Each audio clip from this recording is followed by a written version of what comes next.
గాక. కూడి వచ్చిన మీ అందరికీ నా హృదయపూర్వకమైన వందనాలు. మీ అందరికీ నా వందనాలు. మొట్టమొదటిగా యేసయ్య శిలువ పలికిన మాట ఏంటండి? శిలువలో మొట్టమొదటిగా యేసయ్య పలికిన మాట లూకాసు సువార్త 23వ అధ్యాయం 34వ వచనం. Luke chapter 23 verse 34. లూకాసు సువార్త 23వ అధ్యాయం 34వ వచనం. 23:34. యేసు, తండ్రి వీరేమి చేస్తున్నారో వీరెరుగరు గనుక వీరిని క్షమించమని చెప్పాను.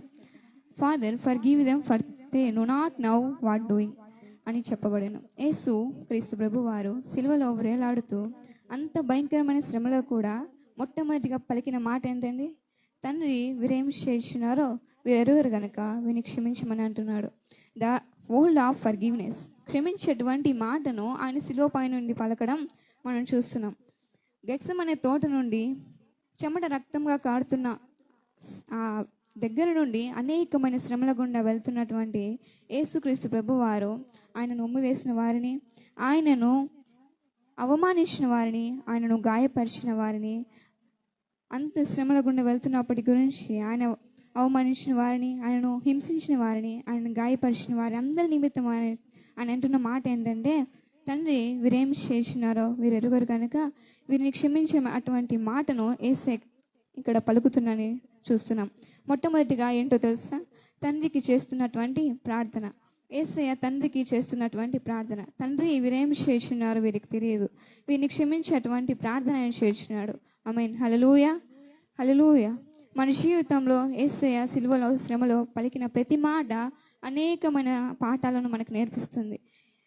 అయితే మనం గుర్తుంచుకోవాల్సిన విషయం ఏంటంటే, యేసయ్య సిలువలో ఉన్నప్పుడు భయంకరమైన శ్రమల గుండా వెళ్తున్నప్పుడు ఆయన కదలినటువంటి పరిస్థితిలో కూడా ఉన్నప్పటికీ ఆయన చేస్తుంది ఏంటో తెలుసా? ప్రార్థన. ఒకవేళ ఆయన సిలువ వేయకపోయింటే రోగిని స్వస్థపరిచేవారు. ఆ క్షణాన్ని కూడా ఆయన వ్యర్థం చేసేవాడు కాదండి. ఒకవేళ ఆయన సిలువ వేయకునింటే ఒక గుడ్డివాడిని బాగు చేసేవాడు, చనిపోయిన వారిని లేపేవాడు, ఆకలి వేస్తున్న వారికి ఆకలి తీర్చేవాడు, దాహం వేస్తున్న వారికి దాహం తీర్చేవాడు. కానీ ఈ రోజున ఆయన ఎటువంటి పరిస్థితిలో ఉన్నాడు? కదిలినటువంటి పరిస్థితిలో ఉన్నాడండి. ఆ శ్రమలలో కూడా చేస్తుంది ఏంటండి? ఆయన ప్రార్థన చేస్తున్నాడు. ఇక్కడ తండ్రి అని చెప్పి ప్రార్థన చేస్తున్నాడు. ఇది మన జీవితంలో నేర్పించే ఒక పాఠం.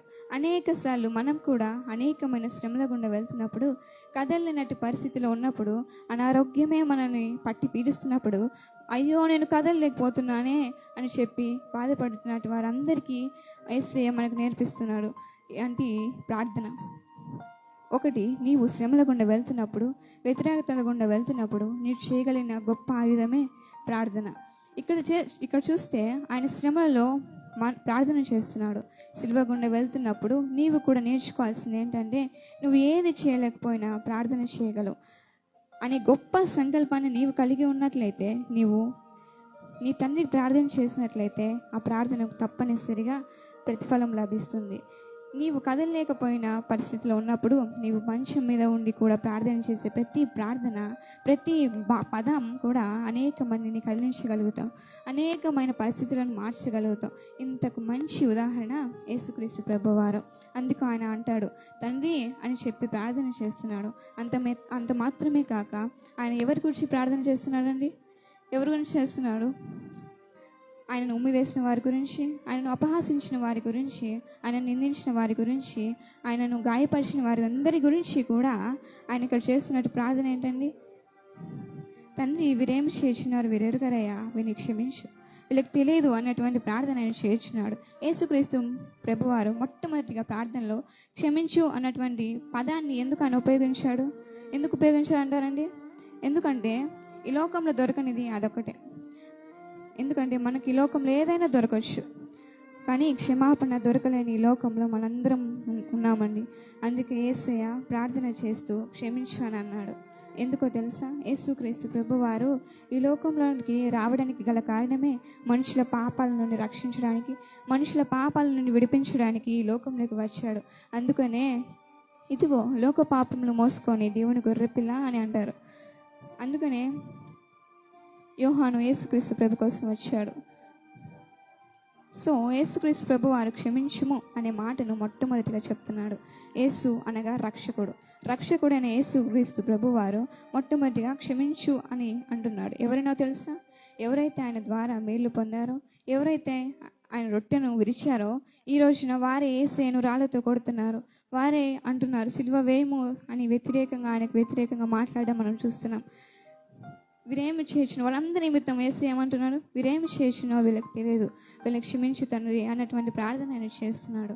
ఈ రోజున మనం గమనించినట్లయితే తనని అంతలా అవమానించిన, అంతలా కొడుతున్నా, అంతలా గాయపరిచిన, అంత శ్రమ పడుతున్నా ఆయన అంటున్న మాట అంత గొప్ప మాట ఏంటో తెలుసా? తండ్రి వీరేం చేసినారో వీరు ఎరుగరయ్యా అని ప్రార్థన చేస్తున్నాడు. నీకు ప్రశ్న వేయగలమా? నీవైతే క్షమించగలుగుతావా? నువ్వైతే క్షమింపగలరా? మీరైతే యేసయ్య ఆయనను వెంబడిస్తున్న ప్రజలంగా మనకు నేర్పిస్తున్నట్టు పాఠం, శ్రమల్లో ఉన్నప్పుడు కూడా మనం కూడా తండ్రికి ప్రార్థన చేయాలి. ఒకవేళ చేసినట్లయితే మనం ప్రభు శక్తి చూడగలం. బైబిల్లో యేసు చెప్పాడు కదా, మన శత్రువులను ప్రేమించుడి, మనం హింసించే వారి కొరకు ప్రార్థన చేయమని సెలవిచ్చాడు కదా. యేసయ్య కోరుకున్నది ఒకటే ఇక్కడ. నేను శ్రమలలో ఉన్నప్పుడు నేను ప్రార్థన చేసిన రీతిగా మీరు శ్రమలలో ఉన్నప్పుడు కూడా తండ్రికి ప్రార్థన చేయమని ఇక్కడ కోరుకున్నాడు. అంతేకాదు ఆయన అంత శ్రమల్లో కూడా అంతగా మన శత్రువులని ఎందుకు, మన కుటుంబం వాళ్ళని క్షమిస్తున్నామా? మన కుటుంబంలో వారిని ఒకరినొకరు క్షమించుకుంటున్నామా? కానీ యేసయ్య ఇక్కడ చెప్తున్నాడు, తండ్రి వీళ్ళకి తెలియదు, వీళ్ళకి క్షమించు అన్నటువంటి ప్రార్థన ఇక్కడ చేస్తున్నాడు. మన శ్రమల్లో కూడా మనం ప్రార్థన చేసేటువంటిగా మనం ఉండాలి. ఈ చిన్న వాక్యం దేవుడు దీవించుగాక. ఆమేన్. మీ అందరికీ నా వందనాలు.